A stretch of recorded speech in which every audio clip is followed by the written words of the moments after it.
নমস্কার বন্ধুরা, জ্যোতিষ ডিকেতে আপনাদের সবাইকে স্বাগত জানাই। কুম্ভ রাশির বন্ধুরা, একটা খুব গুরুত্বপূর্ণ আলোচনা নিয়ে কিন্তু আজকে হাজির হয়েছি।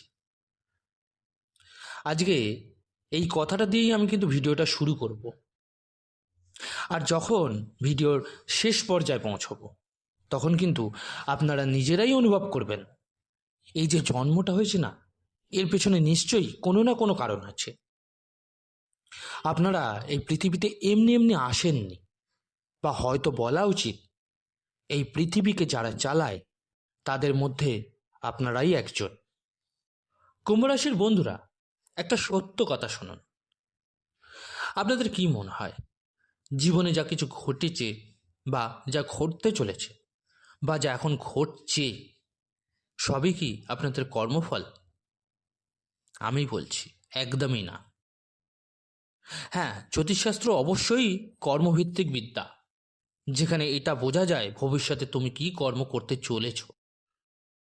কিন্তু সত্যিটা হলো এই পৃথিবীতে কেউই কারো কর্ম বা ভাগ্য বদলাতে কিন্তু পারে না। আপনি যখন মায়ের গর্ভে ছিলেন, অর্থাৎ জন্মের প্রায় 7 মাস আগে, আপনার পুরো জীবনের সিদ্ধান্ত হয়ে গেছিল। এখন বলবেন এই 7 মাসের আবার ফান্ডা কি? এই 7 মাসের ফান্ডা হলো মায়ের শরীরে যখন আপনাদের হৃদয় গঠিত হয়, ঠিক সেই সময় আত্মা সূক্ষ্ম লোক থেকে এসে এই শরীরে প্রবেশ করে। তখন থেকেই আত্মার অধীনে শরীর চলতে শুরু করে। এই পৃথিবী, এই ব্রহ্মাণ্ড কেবল তারাই গ্রহের প্রভাব বা ফের থেকে মুক্ত থাকে যারা মুক্তি পেয়েছে। আর মুক্তি, আপনারা জানেনই যে ঈশ্বরের কৃপায় এই পৃথিবীতে খুব কম মানুষই আছে মানব জন্ম নিয়ে মুক্তি লাভ করেছে। 5 পাণ্ডবের মধ্যেও কেবল যুধিষ্ঠিরই মুক্তি পেয়েছিলেন, অর্থাৎ স্বর্গে গিয়েছিলেন। মানে তার জীবনে আর জন্মমিত্র নেই, গ্রহ নেই, গোচর নেই। কিন্তু এই পৃথিবীতে যারা জন্ম নিয়েছে তাদের সবাইকেই কর্মভোগ করতে হবে, আর বিশেষ করে কুম্ভ রাশির মানুষদের। কারণ কুম্ভ রাশির অধিপতি স্বয়ং শনিদেব। এখন ভাবছেন আমি এসব কথা কেন বলছি। ধৈর্য ধরুন, ধীরে ধীরে এগোলে সব বুঝতে পারবেন। তবে তার আগে বলে রাখি, আজকের এই বিশ্লেষণটি জন্মরাশি, চন্দ্ররাশির উপর ভিত্তি করে তৈরি করা।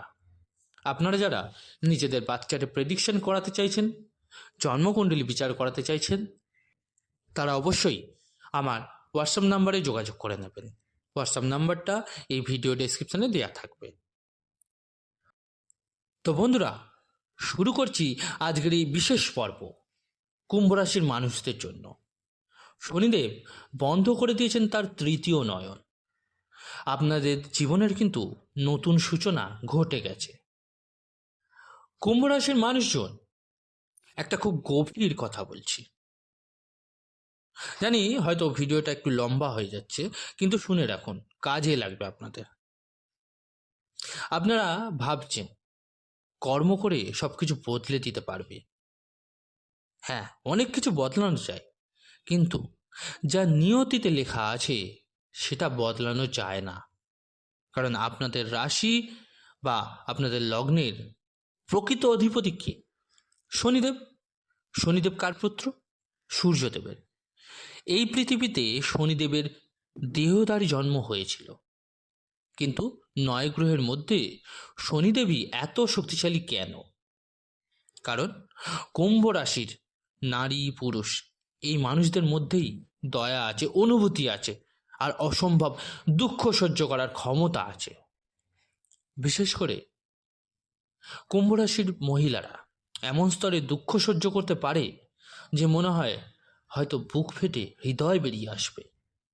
আর কুম্ভ রাশির পুরুষরা, তারা কুকুরের মতো পরিশ্রম করে জীবনের শেষ নিঃশ্বাস পর্যন্ত, যাতে তার পরিবার কখনো না কাঁদে, এই চিন্তাই করে। শনিদেবকে এত গুরুত্ব দেওয়া হয় কারণ তিনি সূর্যপুত্র হয়েও ভগবান শিবের আশীর্বাদ প্রাপ্ত ছিলেন, হনুমানজির আশীর্বাদ প্রাপ্ত ছিলেন, শ্রীকৃষ্ণের আশীর্বাদ প্রাপ্ত ছিলেন, এমনকি মহাজ্যোতিষী রাবণেরও আশীর্বাদ প্রাপ্ত ছিলেন। আর সবচেয়ে বড় কথা, মা দুর্গার আশীর্বাদও তার ওপর রয়েছে। এই কারণেই কুম্ভ রাশির মানুষদের মধ্যে সব গুণ দেখা যায়। আর এই পৃথিবীতে যদি কেউ কুম্ভ রাশির মানুষদের কষ্ট দেয় বা তাদের হৃদয়ে দুঃখ দেয়, সে যতই চেষ্টা করুক জীবনে সফল হতে পারে না। সে ছেলে হোক, মেয়ে হোক, স্বামী হোক, স্ত্রী হোক, কেউই না। এখানে আরেকটা গুরুত্বপূর্ণ বিষয় বলি, এই তথ্যগুলো কিন্তু আপনাদের ভবিষ্যৎ বদলে দিতে পারে। 2004 থেকে 2006 এই সময় কুম্ভ রাশির মানুষদের জীবনে কিন্তু বড় পরিবর্তন এসেছিল। মহিলাদের ক্ষেত্রে ভুল জায়গায় বিয়ে, পুরুষদের ক্ষেত্রে ব্যবসা শুরু, কিন্তু পরিবার থেকে তেমন সাপোর্ট মেলেনি। সেখান থেকেই জীবনের আসল সংগ্রাম শুরু। 2007 থেকে 2008 সামান্য সুখ এসেছিল, কাজ চলছিল, চাকরিতে উন্নতি এসেছিল, সন্তানেরও সুখ পেয়েছিলেন। কিন্তু 2011 থেকে 2013 আবার ধাক্কা। আপনাকে স্থানান্তর করতে হয়, কাজের পরিবর্তন হয়, বাইরের মানুষের প্রতারণার শিকার হয়। 2015 থেকে 2017 এর মধ্যে আর্থিক অবস্থা খারাপ হলো, ভুল প্রেম হলো, বদনাম হলো, পারিবারিক অশান্তি হলো, বিচ্ছেদের উপক্রম হয়ে দাঁড়ালো। 2018 থেকে 2019 আবার মানসিক অশান্তি এবং পরিবারে মৃত্যুর যোগ এলো। এরপর এলো 2020 সাল, শনিদেবের 7.5 শুরু, তৃতীয় নয়ন খুলে গেল। প্রথম ধাপে শুরু হলো দ্বাদশ ভাব থেকে, লোকসান, বিচ্ছেদ, লোন, ঋণ বাড়া, মানসিক অবসাদ। 2025 থেকে 2023 থেকে 2025 দ্বিতীয় ধাপ, আপনার লগ্নে শনি, অপমান, বদনাম, আত্মবিশ্বাসের অভাব দাঁড়ালো। কিন্তু শেষ দিকে অবশ্যই কিছু আর্থিক উন্নতি হলো। এখন 2025 থেকে 2027 অর্থাৎ আপনার তৃতীয় ধাপ, থার্ড ফেজ, শনি মীন রাশিতে ধীরে ধীরে প্রভাব কমছে। শনি বলছে এবার তোমরা নিজের মতো করে নিজের জীবন বেঁচে নাও। তাহলে এর ফল কি হবে? অযথা খরচ কিন্তু আপনার বন্ধ হবে, আপনার লোন কমে যাবে, আপনার একাকিত্ব কাটবে, আপনার জীবনে কিন্তু সঠিক মানুষ আসবে, আত্মবিশ্বাস আপনার বাড়বে, আপনার সিদ্ধান্তে পরিপক্কতা আসবে, শত্রুরা দূরে সরে যাবে, শরীর ও ব্যক্তিত্বের উন্নতি হবে, সমাজে আপনার মান সম্মান বাড়বে, সম্পর্ক ও দাম্পত্য জীবন আপনার ভালো হবে, সম্পত্তি হোক, গাড়ি হোক, আর্থিক উন্নতি সবকিছু কিন্তু আপনার আসবে। এবার এর ফলাফলকে আরো ভালোভাবে পেতে, অর্থাৎ আপনার উপর যাতে আরো এফেক্টিভ হয়, তার জন্য কিছু উপায় বলে রাখি, অবশ্যই ফলো করুন। অযথা মানুষের সঙ্গে আপনি ঘনিষ্ঠতা কিন্তু কমান, আপনার কথাবার্তায় সংযম আনতে হবে। আপনি চেষ্টা করুন প্রতি শনিবার শনি মন্দিরে গিয়ে পুজো দেওয়ার। ওম নমো ভগবতে বাসুদেবায় নমঃ জপ করতে থাকুন। 21টা বৃহস্পতিবার গুড় দিয়ে রুটি গরিবদের খাওয়াতে থাকুন, আপনি কিন্তু খুব ভালো রেজাল্ট পাবেন।